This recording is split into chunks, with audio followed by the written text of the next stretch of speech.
तर नमस्कार मंडळी, मी सुशांत भोजनात आपल्या नवीन ब्लॉगमध्ये आपलं स्वागत आहे। आज आपण आलो गावाला कुंभारखाणी खुर्दमध्ये।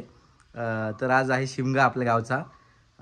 तर चला तर मग बघूयात आपण देवीची पालखी वगैरे आज मिरवणूक असते, होम वगैरे लागतो, म्हणजेच माळाचा आज पूजा केली जाते आणि होम पेटवला जातो। तर चला तर मग बघूयात।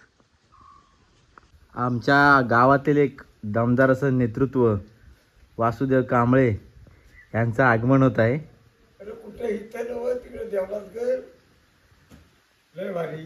तर देवळात होता शिमगा म्हणून ते मला चल करत होते। तुमचं एकदा ते हॅलो होऊन जाऊ दे। हॅलो पोचलो पालखीजवळ। तुम्हाला पालखी दाखवतो आता, जी आता मंदिराकडे आता येत आहे, म्हणजे गावकऱ्यांच्या घरातून मंदिराकडे पालखी येत आहे। चला तर मग। आता जे समोर जे मंदिर आहे ते वाघजाई देवीचं मंदिर आहे आणि जिथे शिमगा होणार आहे ते भराडी देवीचं मंदिर आहे।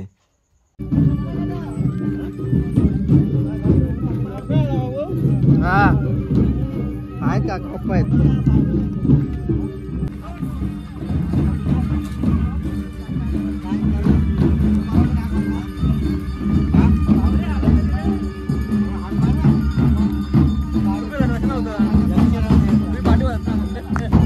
आणि समोर जे मंदिर आहे ते भराडी देवीचं मंदिर आहे।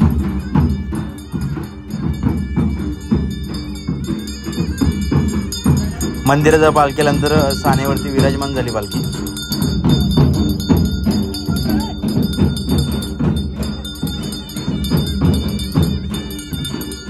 आपण आता आलो भराडी मंदिरामध्ये।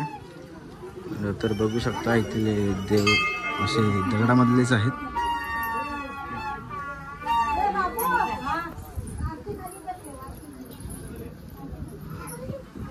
आता ही सर्व मंडळी सगळी रान आणायला चालली आहे। म्हणजे रान म्हणजेच आंब्याचे टाळे तिकडून घेऊन मंदिराकडे परत येणार।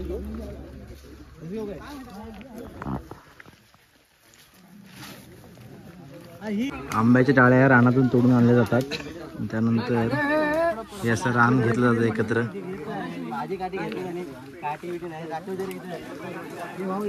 इथे पूजा केली जाते, होम लावला जातो, त्यानंतर मंदिराकडे जाणार।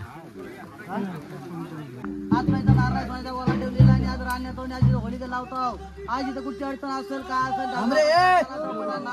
तेवढा तुझ्या पायाखाली ठेवून आज गाव अखंड चतुर्विवाह गाव जमलेला आहे। इथं कुणाची चूक झाल्याचं गाव झाल्याचं महाराष्ट्राच्या पांघरुण झाल्याचं आणि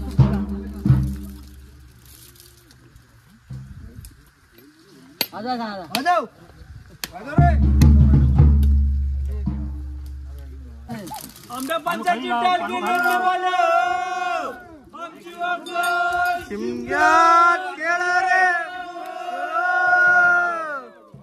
अरे ढोलवाले आमच्या वागणीला सोन्याचा शिमगा रे।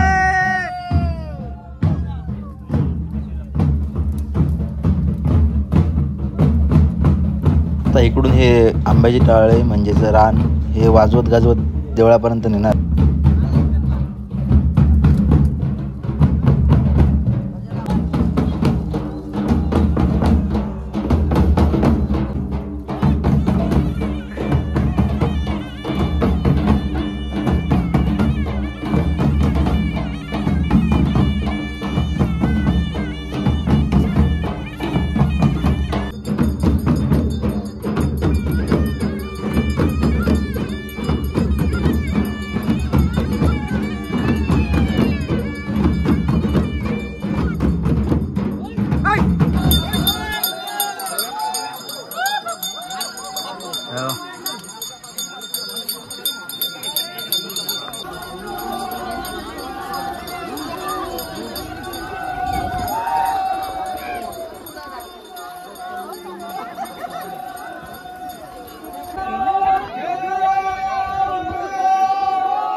आई तुझ्या मंदिरी ढोल वाजला शिमग्याचा आई तुझ्या मंदिरी देव माझे वर्षाने येणार आमच्या घरी देव माझे वर्षाने येणार आमच्या घरी ढोल वाजला शिमग्याचा आई तुझ्या मंदिरी ढोल वाजला शिमग्याचा आई तुझ्या मंदिरी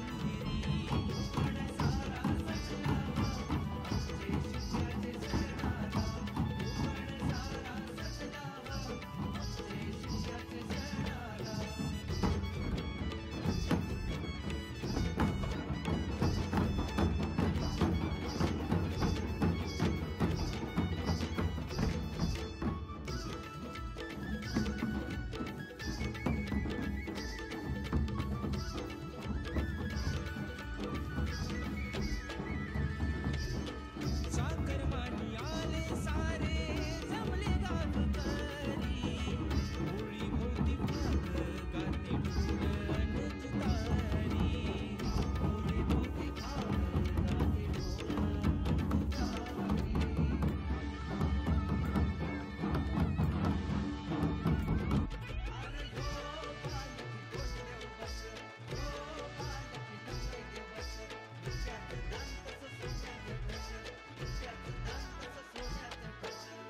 सप्तरंगी न्हावून गेली परशुराम भूमी शिमग्याचा